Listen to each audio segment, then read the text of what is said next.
Hey everybody, Who's Your Jedi here with another review for you. This time talking episode 19 of season 2 of The Flash called Back to Normal. And I kind of felt this was sort of a so-so episode. I mean, there's elements that are good, but at the end of the day, it's not a super interesting episode to me. So let's just kind of get right into things. Let's start with some small stuff. The whole Wally wants to thank the Flash thing. Okay, that's cool. It sort of gets him a little bit closer to the Flash personally, and kind of seems like a nice next step in eventually getting him into being Kid Flash. Okay, cool. And after a beast of an episode or a rough couple of days, having a sincere thank you, definitely would have perked up Barry's spirits. Um, so the whole Harrison Wells Jesse Quick subplot, I mean, this episode needed to kind of deal with that, and they did sort it out, but I don't know, it just didn't really click for me for whatever reason. I mean, what they both said, Jesse's like, look, I really can't deal with the fact that you murdered someone for me, and Harry's all, well, look, I just did this because I couldn't stand the idea of you being in danger. And again, I mean, there's nothing wrong with the performances, there's nothing wrong with writing. It just didn't really seem super interesting to me. And also, apparently, we saw Jesse getting on a bus to Opal City, but from what we saw them when they did the tech stuff to track her down, it sounded like she was still within spitting distance of Central City, which really makes no sense at all to me. But, okay, whatever. And again, a few little nods to the word quick in relation to Jesse here. So again, they probably are setting her up in the future to gain speed powers.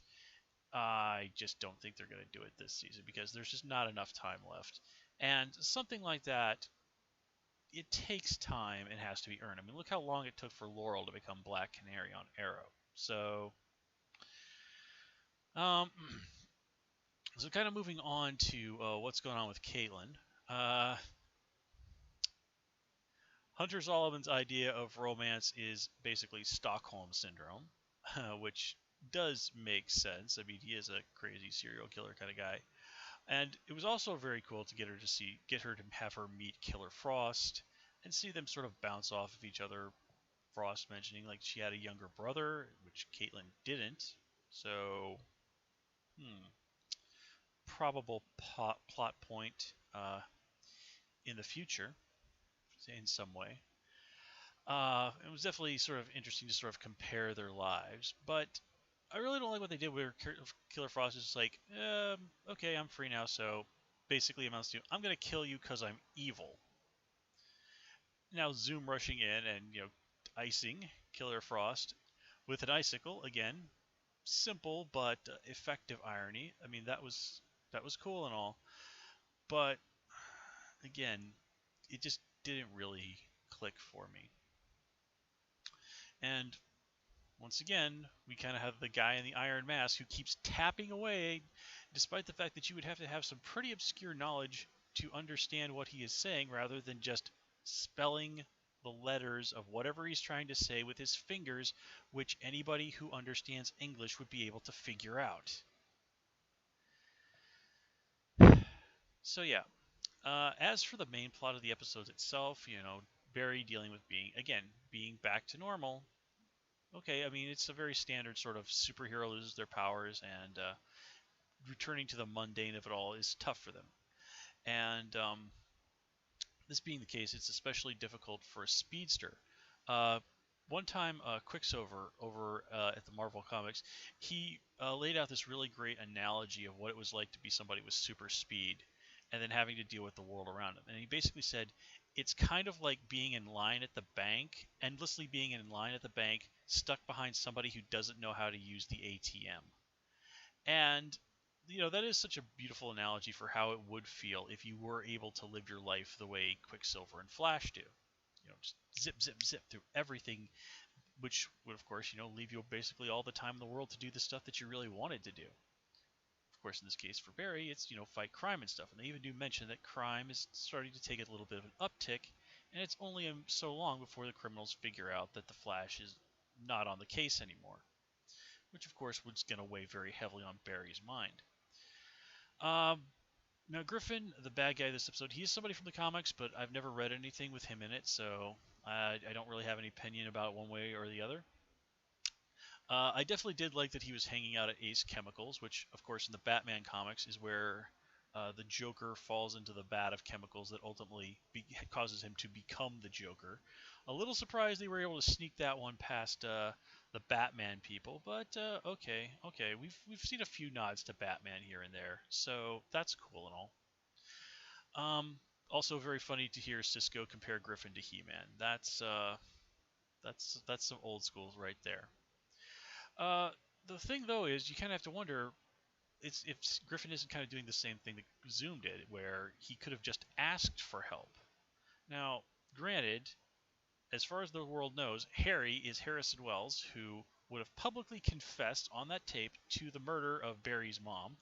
I mean, if I remember right, that was part of the reason why Patty freaked out when she saw Earth 2 Harrison Wells.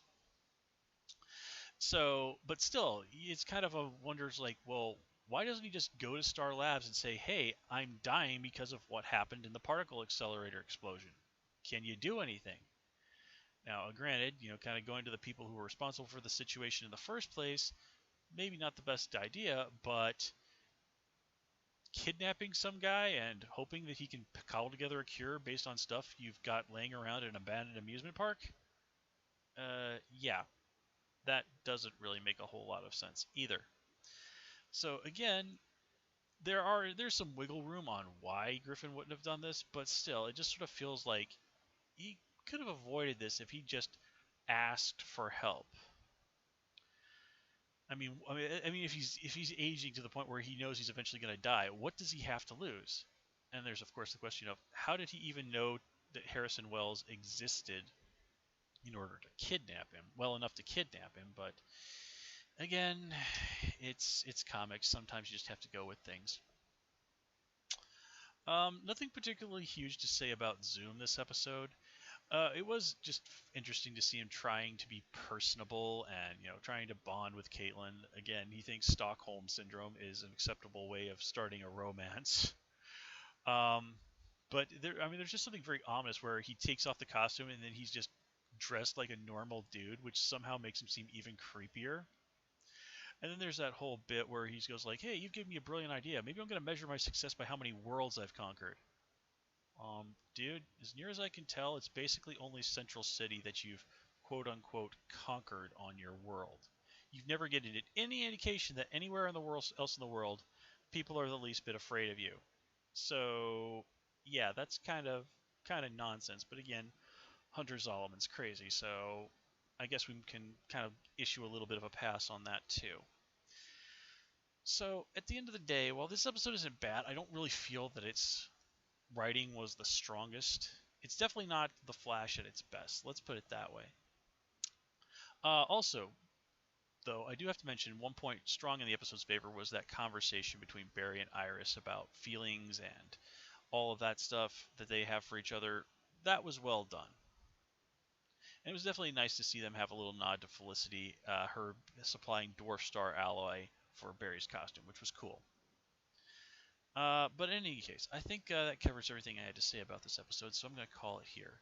As always, please comment, rate, and subscribe. You can join me on Twitter at Hoosier Jedi and on Tumblr at Jedi Reviewer. Until next time, take care and have a good one.